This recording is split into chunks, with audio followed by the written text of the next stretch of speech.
Hello everyone, I'm Dr. Muhammad Fahim Mushtaq. Today, a very first lecture, I'm going to teach you Introduction to Cryptography and Network Security. As we know, we are living in the information age. We need to keep information about every aspect of our lives. In other words, information is an asset that has a value like any other asset. As assets like information need to be secure from attack. So, in order to secure the information from attack, we need a secure mechanism which can achieve using the different cryptographic algorithms.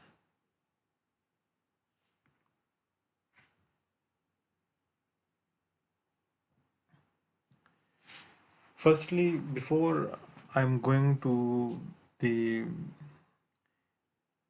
introduction for the cryptography and network security, we will discuss the little background regarding the information security because information have to change time by time the time as the computing age increases. The security requirement is also increased time by time, traditionally provided by the physical and administrative mechanism. Also, we need any security mechanism that protect files and other store information. Moreover, when we use the network and communication link, which requires measure to protect data during transmission.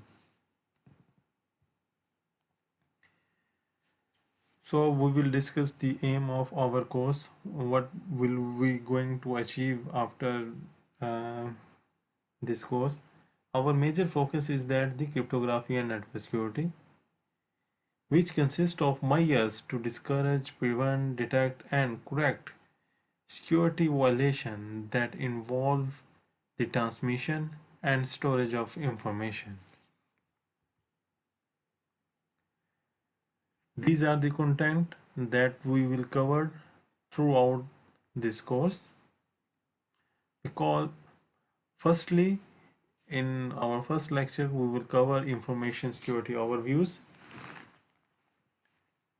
Next, as we know that for the cryptography and network security, each and every cryptographic algorithm need strong mathematical background in order to develop this strong cryptographic algorithm. So before move to the cryptographic algorithm, we will read the basic and mathematical uh, models and also mathematical terms that used during the development of the cryptographic algorithm.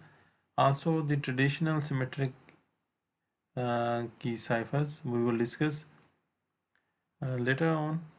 We will discuss the modern symmetric key cipher, in which we discuss the block ciphers and the stream cipher as well.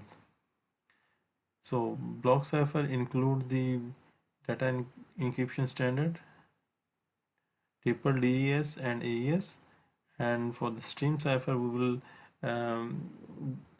detail discuss RC4 and modes of cipher operations. Okay. Next, math for the asymmetric key cryptography. After that, we will discuss the detailed asymmetric key cryptographic algorithms. Some of the mentioned here name is RSA and others. Next, cryptographic hash function. Uh, we will discuss the detailed algorithm of SHA-512 and will pool. After that, we will discuss the message integrity and authentication.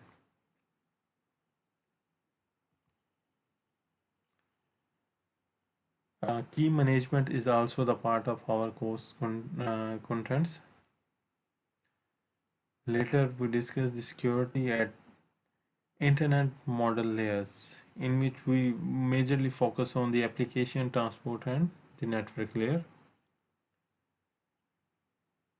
Lastly, we will discuss the e-commerce security, dual signature, and set protocols. Right? So now we are discussing the course learning outcomes.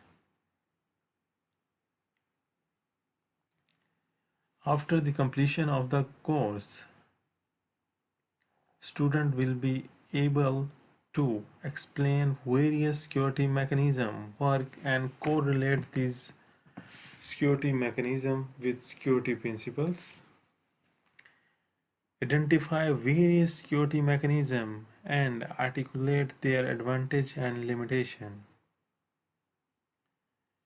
analyze working and performance of security algorithm and protocols. Finally, apply the security principle to solve the problem. CLOs are very important of each course, because with the CLOs we will know that what will be the outcome of our course, and after the completion of course the student, where is the standing of the student, right? So I will discuss about the objective of today's lecture. The first objective is that to define the three security goals. These goals include the confidentiality, integrity, and availability.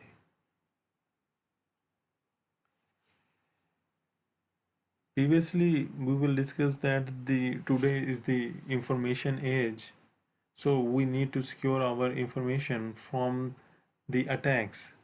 You know, attacker are every time continuously trying to um, encrypt or attack your information or violate the confidentiality.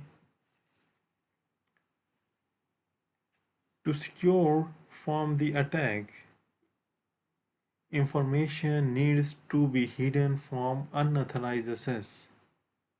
In other words, we say that we can achieve the confidentiality. Protected from unauthorized change and available to the unauthorized entity when it is needed.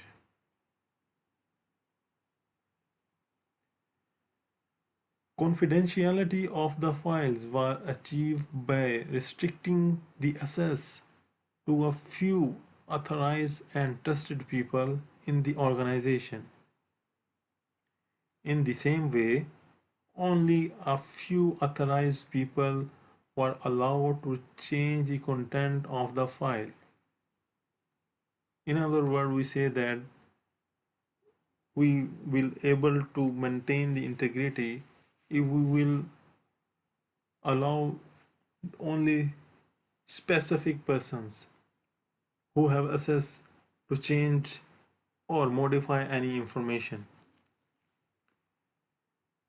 Moreover, the availability was achieved by designing at least one person who would have accessed the file all the time. You know, availability is also very important when you have need the any file or any information, it will be available to the authorized user recipient. Okay.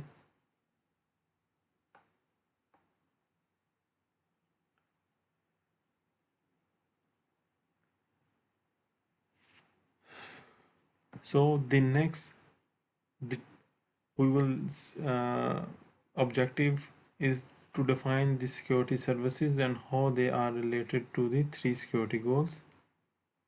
Next objective is that to define security mechanism to provide security services.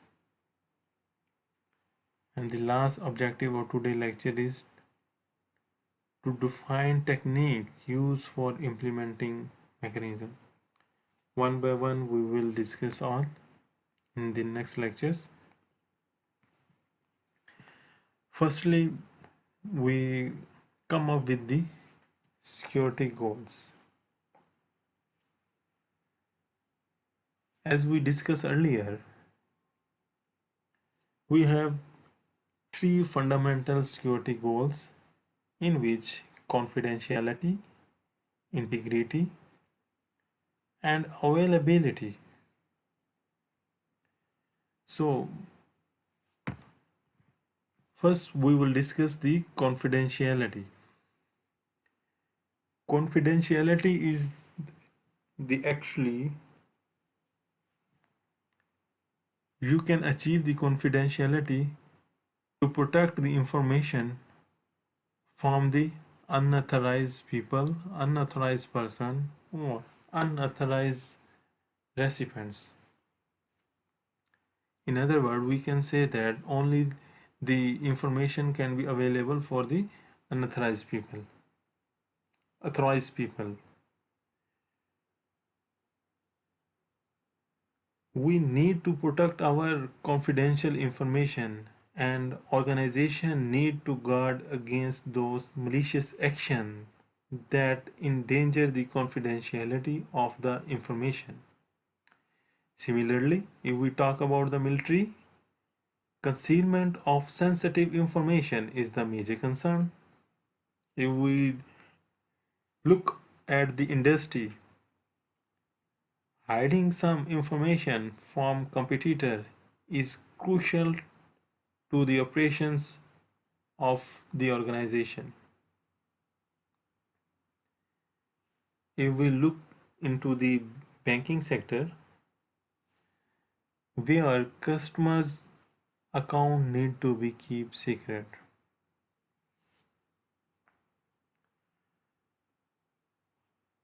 Later in this chapter, we will discuss that the confidentiality not only apply to the storage of the information, it also applies to the transmission of the information. When we send a piece of information to be stored in remote computer, or when we retrieve a piece of information from the remote computer, we need conceal it during transmission.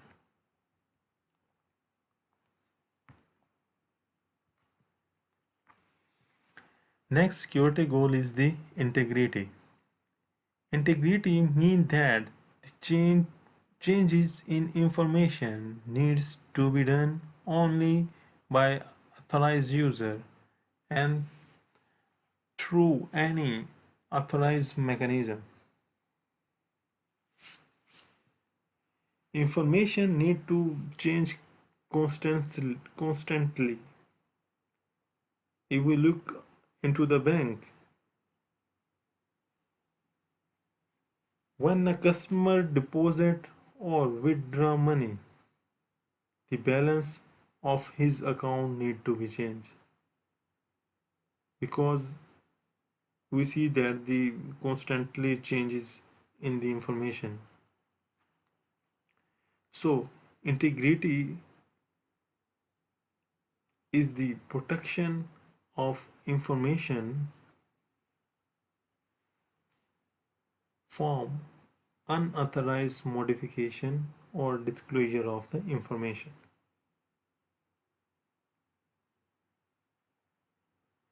Integrity violation is not necessarily the result of malicious act.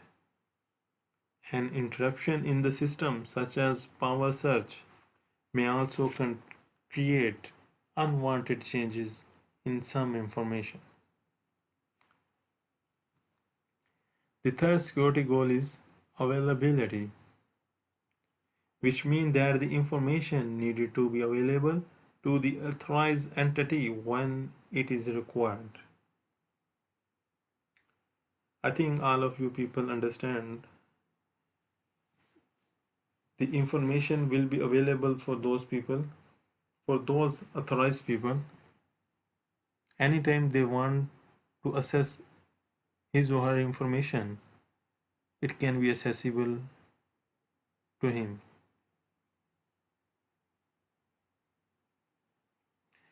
Information is useless if it is not available, because you people have to save your information for your personal use, right?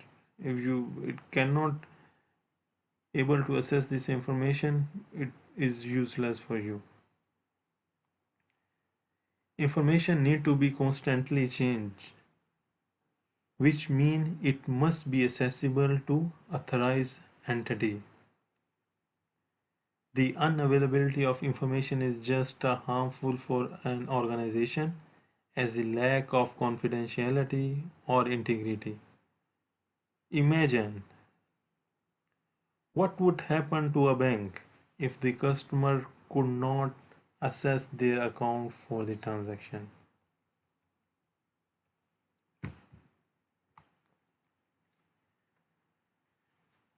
Next is the security attacks. Our three goal of security is confidentiality, integrity, and availability can be threatened by security attack. Although the literature uses different approaches to categorize the attack, we will first divide them into three groups related to security goal.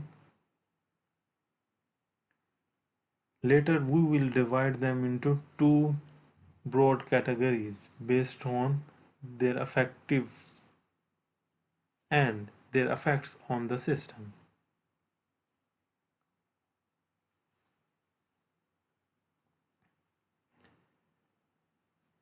First three is the attack that threatening on confidentiality, integrity, and availability. Moreover, we will discuss the passive worthy versus active attack. So first we will move to the attack threatening confidentiality.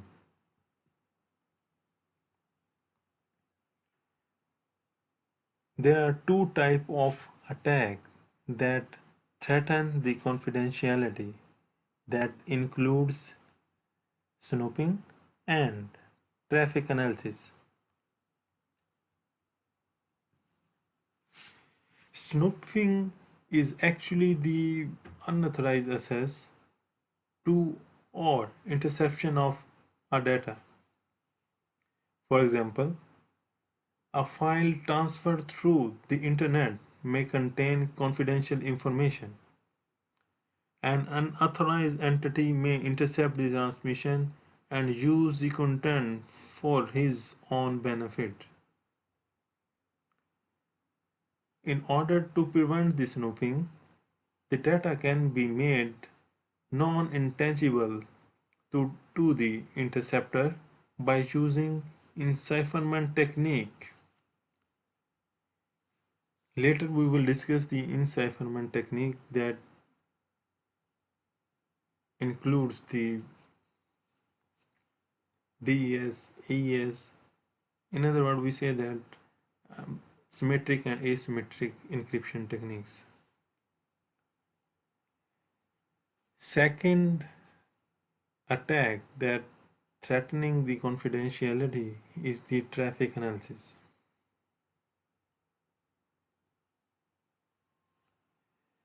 Although enciphering of data may make it non-intangible for interceptor, he can obtain some other type information by monitoring online. For example, He can find the electronic address such as email addresses of the sender or any receiver. Moreover, he can collect pair of request and response to help his guesses the nature of transactions. Actually, only traffic analysis is that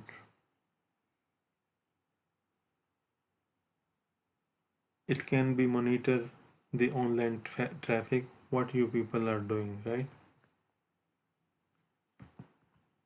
Next, we will discuss the attack threatening integrity. Firstly is the modification, which mean that after intercepting or accessing information, the attacker modify the information to make it beneficial for himself. How? I will explain you with the example. A customer send a message to a bank to do some transaction.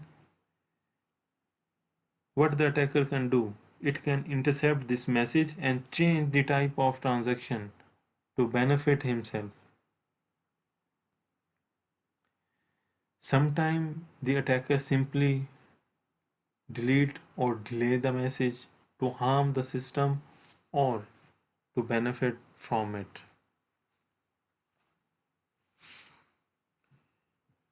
All these attack reflecting the integrity. As we discussed earlier, the integrity is the modification or any changes in the information.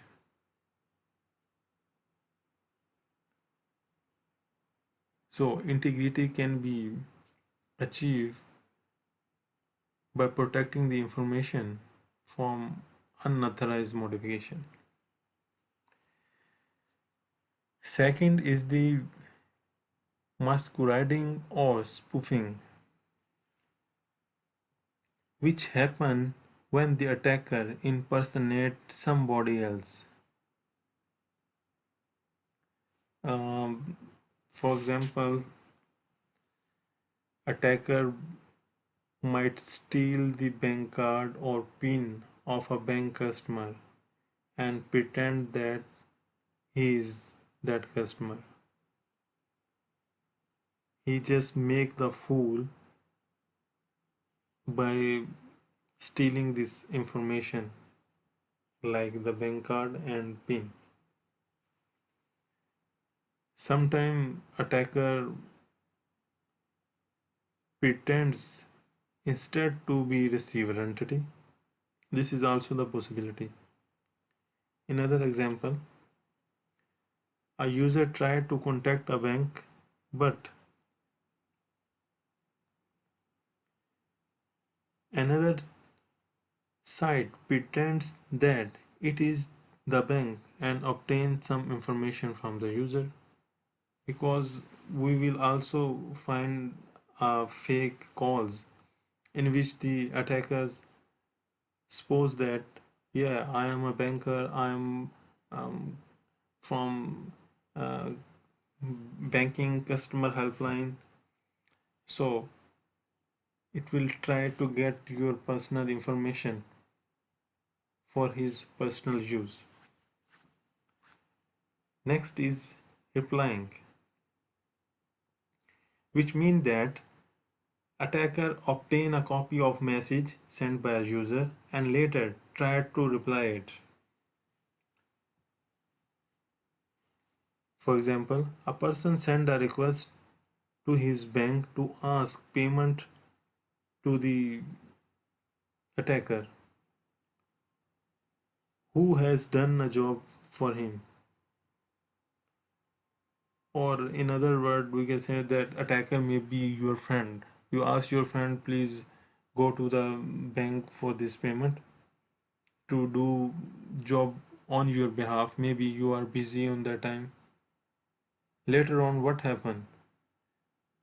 The attacker intercept that the message and send it again to receive another payment from the bank, because banker may trust that, oh, maybe you are a friend of uh, their customer.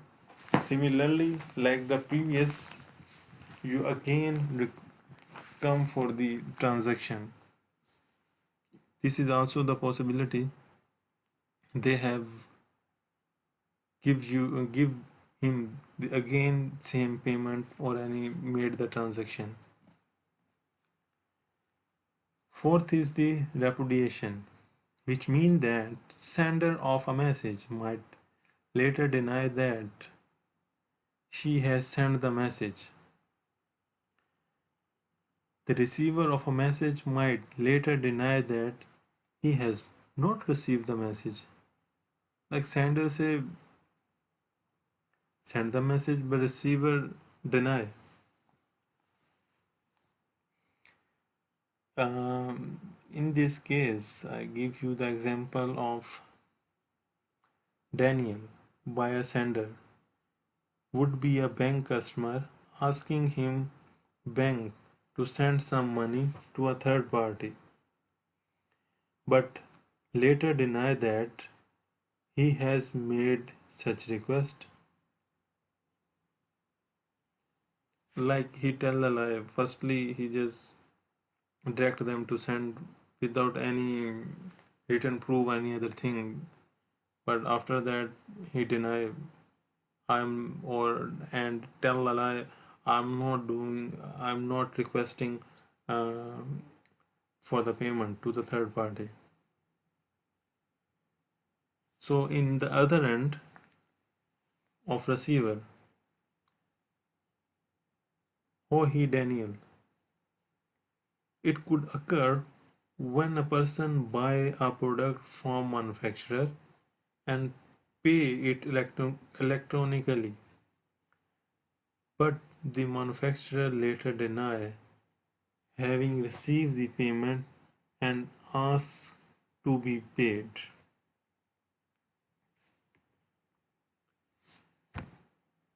So next we will discuss the attack which threatening the availability, in which the denial of service, very common attack. Most of the people know about the DOS attack. It may slow down or totally interrupt the service of a system by sending the bogus traffic on the server. What happened with the server by sending the bogus request? With that, server crash because of the heavy load.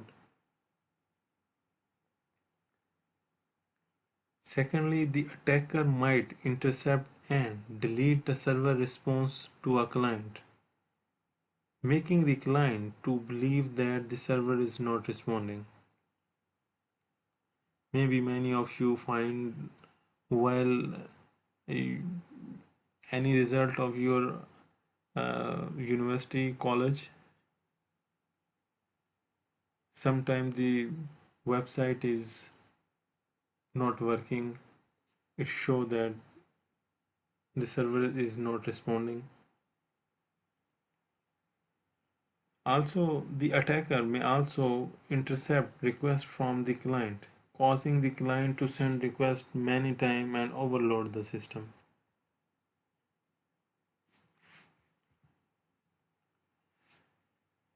Taxonomy of attack with relationship to the security goal. Also here we will discuss the passive attack versus the active attacks. Passive attacks only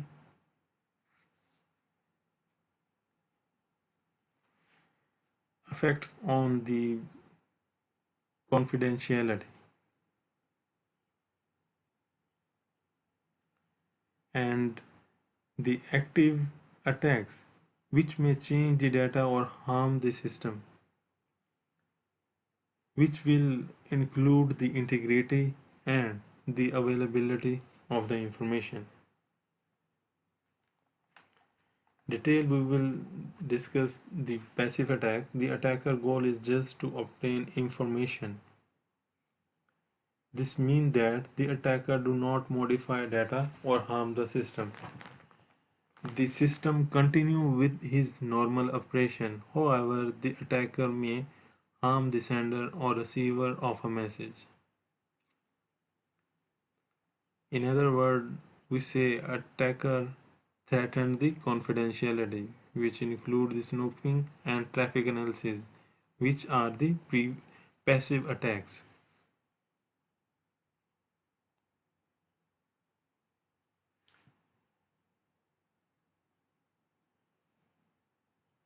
Next is the active attack. Active attack may change the data or harm the system. Attack that threaten the integrity and availability are the active attack, which normally easier to detect than to prevent because an attacker can launch them in variety of ways.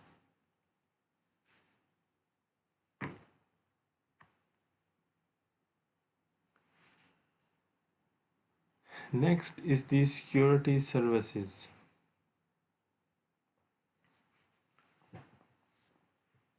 Security service, a process or communication service which enhance the security of data processing system and information transfer of an organization intended to counter security attack using one or more security mechanism.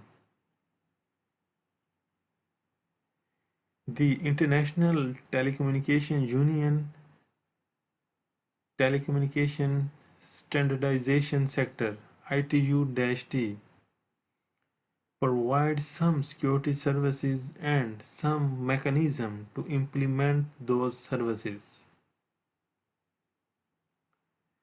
Security services and mechanism are closely related because the mechanism or combination of mechanism are used to provide services.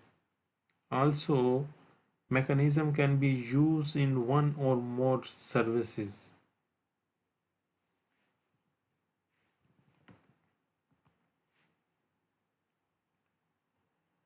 Here we will see the 5 different services of security, which will define the ITU-T X800.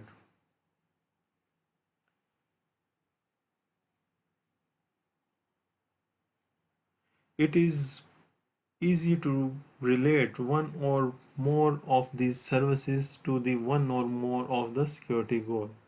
It is also easy to see that these services may also designed to prevent security attack that we have mentioned.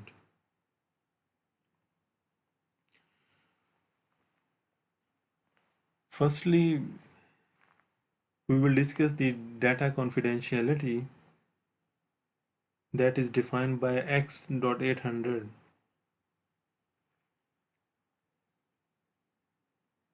Data confidentiality is designed to protect data from disclosure attacks. A very broad and encompasses confidentiality of whole message or a part of message, and also give the protection against the traffic analysis. That is, it is designed to prevent the snooping and traffic analysis attacks.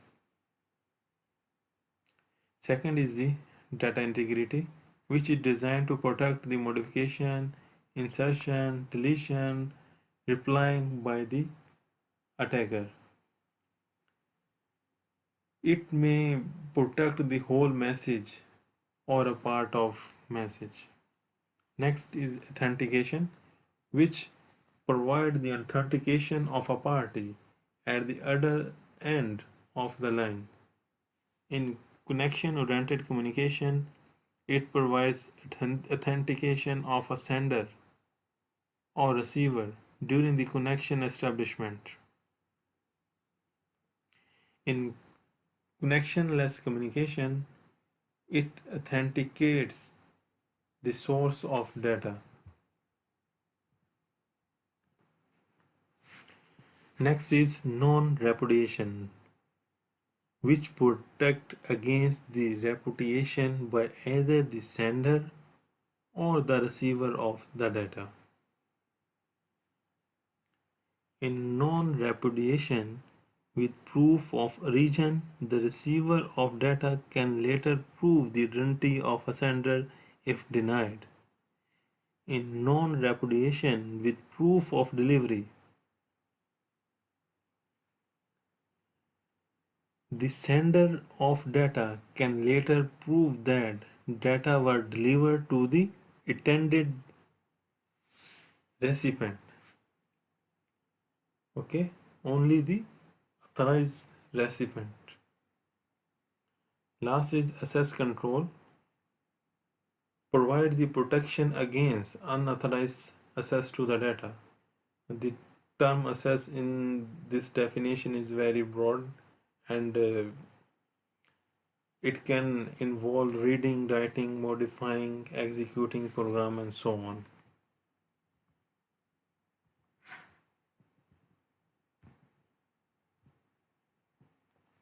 Next is this security mechanism, which will define by the ITU-T, which provide the security services defined in the previous sections. No single mechanism that will support all services which we required for the security of information. However, one particular service element underlies many of the security mechanism in use, which is the cryptographic techniques. That is our main focus of the topic. Now we briefly discuss the security mechanism, in which first is the encipherment. In other words, we say that hiding or covering data which can provide the confidentiality. It can also be used to complement other mechanisms to provide other services. Today, two techniques, cryptography and steganography, are used for the enciphering. Later, we will discuss in detail about the cryptography and steganography, right? Next is data integrity.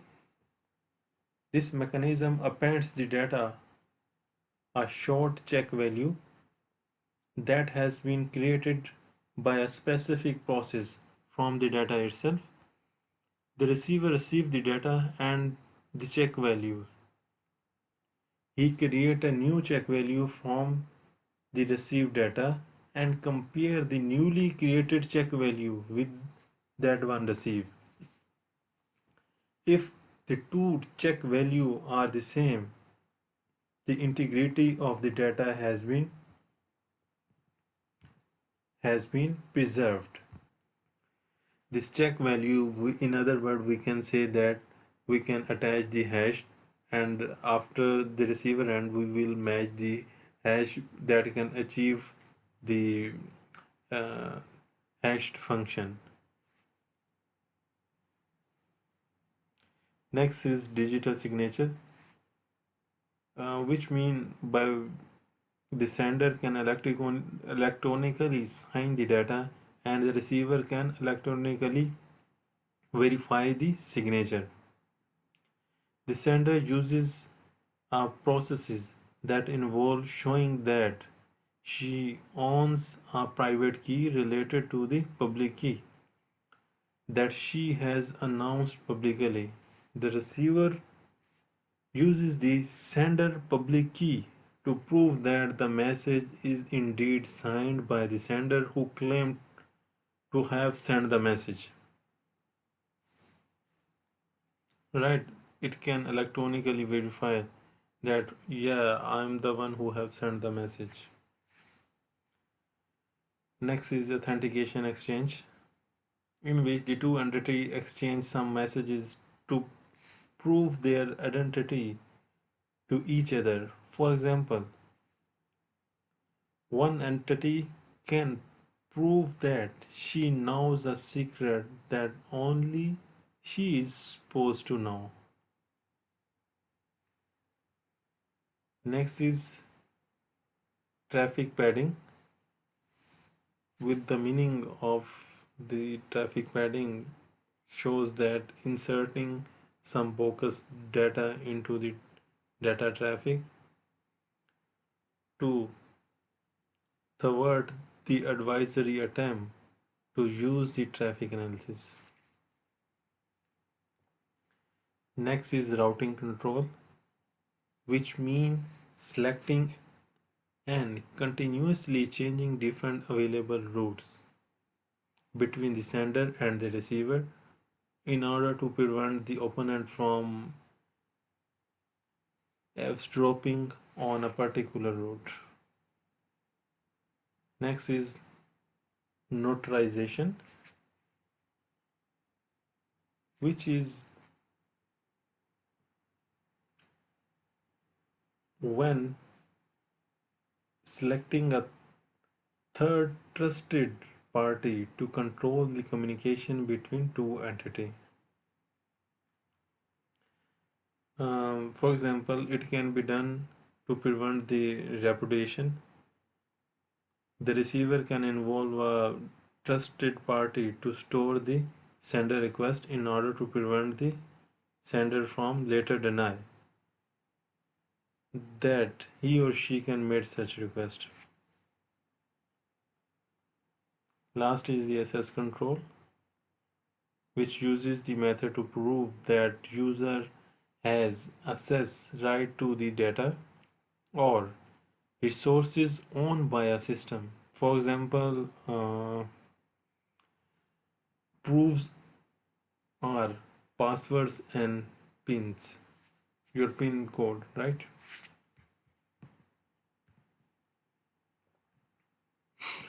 Next is the relationship between the services and the mechanism. This table shows that three mechanisms: encipherment, digital signature, and authentication exchange, that can use to provide the authentication.